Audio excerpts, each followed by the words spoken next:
About 1 year ago, I published a YouTube short titled Stop Using Godot to Make Games, in which I basically showcase a physics comparison between Unity and Godot with their Bounciness Set In. Godot led to unexpected and unusable behaviors, whereas Unity provided a much more stable result. In the first 30 days, much things didn't happen in the short. However, after the first 30 days of it, everything started to blow away. It started getting thousands and thousands of views hourly until reaching more than 1 million views. However, the reason why it went viral was probably due to the immense amount of hate comments I received by Godot's community. I want to dig deeper into this topic, answer some comments, and lastly say sorry. 1. Getting deeper in the short. Basically, I want to explain the video in more depth. As I have already explained, basically the video showcases the physics comparison between Unity and Godot with the ball bouncing, as simple as that.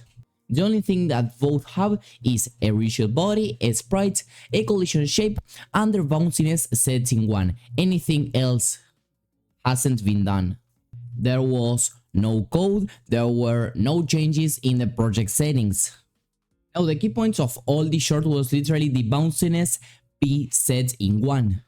So in literally any engine that you can use, being Unity, Unreal, or any other engine besides Godot, if you set a rigid body, basically some kind of body, however, in spite of how it is called in the exact game engine, if you set a rigid body, some kind of body that has physics in it, if you set its bounciness to be 100%, basically to be 1 in this case in Godot, it means that it's not going, its energy is not going to be affected by the environment if it is bounced off, etc. It means that it's always going to be constant.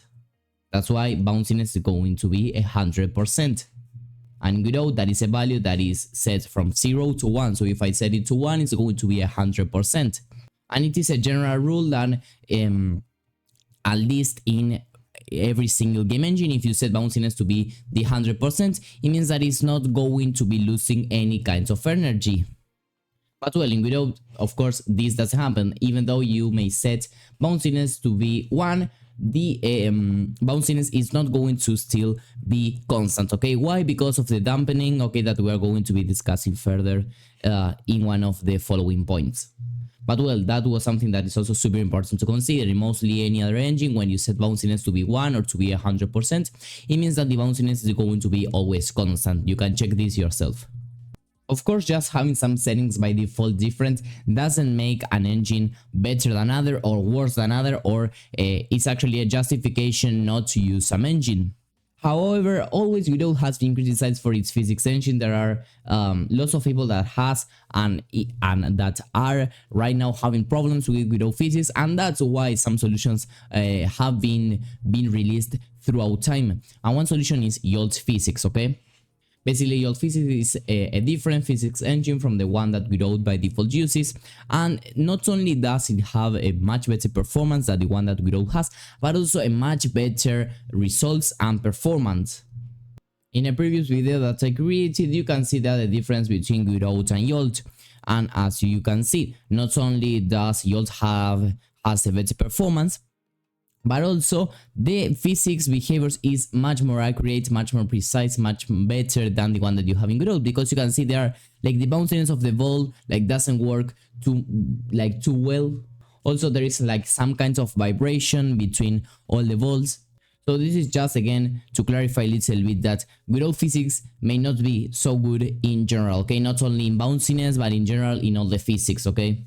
The following topic I want to discuss are basically these empty comments that you can read right now, like literally just pure hate that don't really add something to the short or help the community somehow. They are literally just insults or stuff that is similar to that. And well, even more surprising is the amount of likes that these comments have. Actually, in a way, the reason why the short went viral is because of these empty comments. So even though they may be negative, I still appreciate them, okay, because they actually made the video go viral. And well, of course, there were also some other people that were commenting with humor related to a Unity runtime fee chaos, that for every bounce, Unity is going to charge you 20 cents, blah, blah, blah. But well, the key point here is that the community, like the response, in most cases, it wasn't like something that was positive feedback or explaining why they thought that or explaining XYZ. It was literally just empty words, empty comments saying nothing. That, well, I think that if you actually want to hate on somebody, at least drop there some arguments, drop there some point of view, drop there something, not just empty words. One of the most repeated comments as well were basically this idea: Godot is open source, therefore you can code it yourself. First of all, why would I have to code my own physics engine when I am using a game engine? Shouldn't it be provided by default by Godot? Because if not, literally using a game engine has no point. One of the main advantages of game engines is the fact that they provide the developer with the tools that are needed in order to develop a game from inception to completion, and this of course includes the physics engine, having an accurate and a usable physics engine. Basically, if I need to code my own physics, doesn't it mean that indeed Godot physics are bad? Because if you're saying, okay, you are your own physics engine, then, okay, like saying, okay, yes, this is bad, then you can correct it yourself. Again, justifying that there is something bad with the engine and saying, okay, yes, this is bad, but you can code it yourself. And instead of coding yourself, you are making a YouTube short criticizing that. It's literally no sense. Because one thing is completely disconnected from the other. If I am a content creator and I'm criticizing something, it's for both things. Firstly, because I know that these hot topics always lead to controversy, a controversy always leads to people commenting, and comments always lead to positive views in the video. And that also showcases that indeed Godot has some problems that can be fixed, and it is completely understandable. It's quite a new engine, that it is open source, so everything is supported by the community and not by the company. So it is okay. It is actually more understandable that it will have errors. On the other hand, we actually have some informative comments. Not a lot. I only found like this one that you're seeing right now, maybe one or two more. But well, they weren't empty comments. They actually had something behind. They actually had some arguments behind. So it is amazing because this actually helps the community. This actually helps Godot become better, and this actually helps the viewer that watches the YouTube short get a better idea, get a better point of view. Because here I can say, for example, personally, okay, in my experience, Godot's physics aren't too good. I prefer Unity's physics because XYZ. And it is also valid that other person comes here and say, no, I like more Godot physics because XYZ. For sure, empty comments like really do nothing for the Godot community. The only thing that empty comments do is to spray the hate in a creator, and also they want to hate a creator, so probably they don't want the best thing for them to happen. But it's quite the opposite what in reality happens, because if you always are commenting hate comments, you're answering to them, etc., instead of making the creator go down, you will actually push the video even further in the YouTube algorithm, and you can see it right there in that video.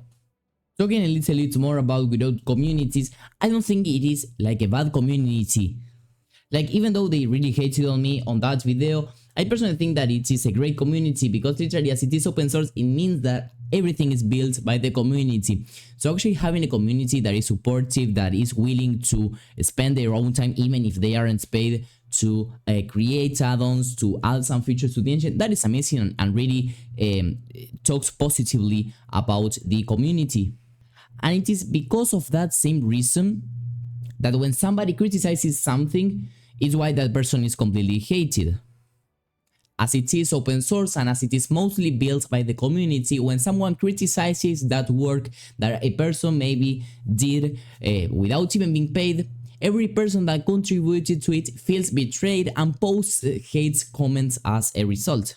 Again, this behavior, I would say that it is understandable, but again, my intention was never to hurt anybody's feelings. It was basically to improve the Godot engine in some way, and also to create some kinds of interesting hot topic video. Talking about the title of the video, Stop Using Godot to Make Games. I feel like there are lots of games that heavily rely on physics.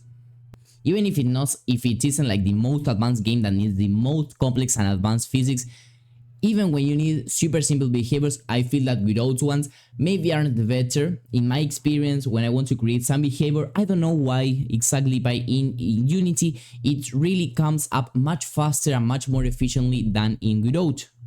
I don't know if those are if that is thanks to the properties that Unity provides, if that is how the project is set up. I don't really have an answer for that, but the true reality, at least for me, is that in Unity, every time that I want to do something related with physics, it just comes up much faster than in Godot. And it isn't only me, you can research there, literally Godot, look for any other people out there, and you can find that there are lots of people that have or are currently having problems with Godot physics, and you will easily realize that indeed there is people struggling with Godot physics. So yes, indeed, not having the most accurate physics engines can be a reason to stop using Godot. Again, in my experience, it wasn't like the only reason why I switched from Godot to Unity, but it was one of the reasons why I switched from Godot to Unity. Yes, I am sorry. Actually, the only thing that I'm generally sorry about is making short content about hot topics and maybe not being so clear with my points of views. The main idea of short content is that you can get a message across with ease and with a fast pace, of course, because they are short. Well, as you can see here, we have over 11 minutes of video, whereas the YouTube short has something like 20-30 seconds. So yes, maybe I'm sorry because I did a video about a hot topic of just 20-30 seconds instead of creating like a longer video with stronger arguments, with stronger points of views, as I'm doing here. So anyway, I hope that now my points are much clearer. I hope that you can actually comment here some useful stuff, not empty comments, and that as a community that we are always looking forward to improving the Godot engine, everybody from its own place, me as a content creator, maybe you are as a developer, or whichever your role is in the community. So feel free to comment anything related to the topic in the comments box down below. See you on the next one, and bye bye.